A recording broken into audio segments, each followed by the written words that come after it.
ایک علاقے کے اندر چور رہتا تھا۔ اس کا ذریعہ آمدن چوری کرنا تھا۔ یہ کوئی عام چوری نہیں کرتا تھا۔ اس کا کام قبرستان میں جا کر نئے نئے مردوں کے کفن اتار کر بیچنا تھا۔ یعنی کوئی بھی بندہ جب نیا نیا وفات پا جاتا تھا تو یہ اس قبر پر نظر رکھتا تھا۔ ایک دو دن گزرنے کے بعد یہ رات کو قبرستان چلا جاتا تھا۔ وہاں پر جا کر یہ قبر کی کھدائی کر کے کفن نکال لیا کرتا تھا۔ اسے دنیا کی کوئی بھی فکر نہیں تھی، نہ ہی کوئی مرنے کا ڈر تھا۔ صاف سی بات ہے، جب آپ کو دنیا کی لذت لگ جاتی ہے تو آپ کو مرنے کا کہاں ڈر رہتا ہے۔ یہاں تک کہ اسے یہ بھی پتہ نہیں تھا کہ میں نے خود بھی مرنا ہے اور کل کو قبر میں جا کر کیا حساب و کتاب دوں گا۔ ایک دن یہ ٹھہرا ہوا تھا۔ اس نے اپنے ہاتھ کے اوپر پٹی باندھی ہوئی تھی۔ یہ ہاتھوں سے پٹی اتار کر اپنی انگلیوں کو چاٹنے لگ جاتا تھا۔ ایک بندہ اس کے نزدیک ٹھہرا ہوا تھا۔ یہ سارا منظر دیکھ رہا تھا۔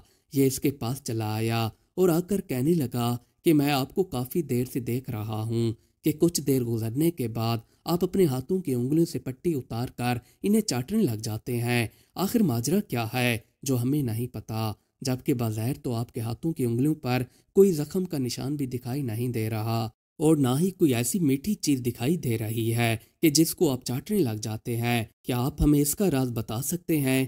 کفن چور نے جب اس آدمی کی یہ بات سنی تو اس کو جواب دیتے ہوئے کہنے لگا کہ کیوں نہیں، میں آپ کو اپنی کہانی بتاتا ہوں جس سے آپ کو عبرت حاصل کرنی چاہیے۔ اس کہانی سے آپ کو پتہ چل جائے گا کہ انسان دنیا کے اندر آ کر کس کس دھندوں میں پڑ جاتا ہے۔ پھر کفن چور نے اس آدمی کو اپنا واقعہ سنانا شروع کر دیا۔ اس نے بتایا کہ میں ایک کفن چور تھا، جو بھی نیا نیا مردہ دفن ہوتا تھا تو میں رات کو جا کر اس کا کفن اتار لیا کرتا تھا۔ ایک رات کفن اتارنے کے سلسلے میں قبرستان پہنچ گیا۔ یہاں پر آ کر میں نے قبر کی کھدائی کی۔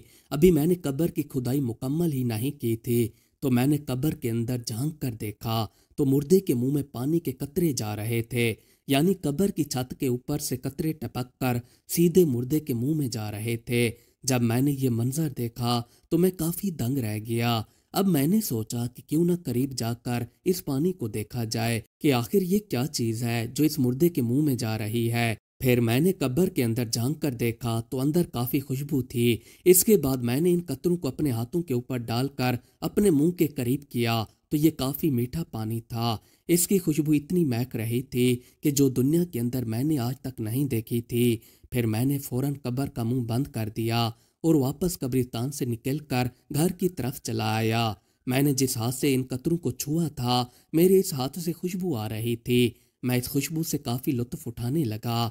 پھر میں نے اسی دن سے اپنے ہاتھوں کی انگلیوں پر پٹی باندھ لی تاکہ یہ خوشبو ختم نہ ہو جائے۔ اسی وجہ سے اب جب بھی مجھے ضرورت پڑتی ہے تو میں اپنے ہاتھوں سے پٹی اتار کر انگلیوں کو چاٹ لیتا ہوں اور اس مٹھاس اور خوشبو سے لطف اندوز ہوتا ہوں۔ اسی دن سے میں نے سچے دل سے توبہ کی اور کبھی دوبارہ برائی کی طرف جانے کا نہیں سوچا۔ اگر میں یہ منظر نہ دیکھتا جو کہ ایک مردے کے ساتھ اتنے اچھے طریقے سے برتاؤ کیا جا رہا تھا اور اس کی نشانی بھی میرے پاس آج تک موجود ہے کہ میرے ہاتھوں سے خوشبو ختم نہیں ہو رہی، تو میں توبہ کیسے نہ کرتا۔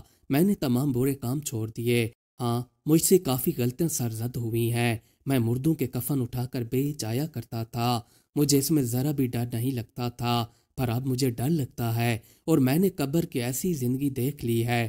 آپ خود ہی سوچیں کہ میں نے ایک بہتر زندگی دیکھی ہے۔ اگر کوئی بندہ برا ہوتا تو اس کے ساتھ کیا ہو رہا ہوتا۔ اس لیے آپ اس بات کو اپنے ذہن میں بٹھا لیں کہ قبر کی زندگی اچھے لوگوں کے لیے اچھی ہے اور برے لوگوں کے لیے اتنی بری ہے کہ وہ سوچ بھی نہیں سکتے۔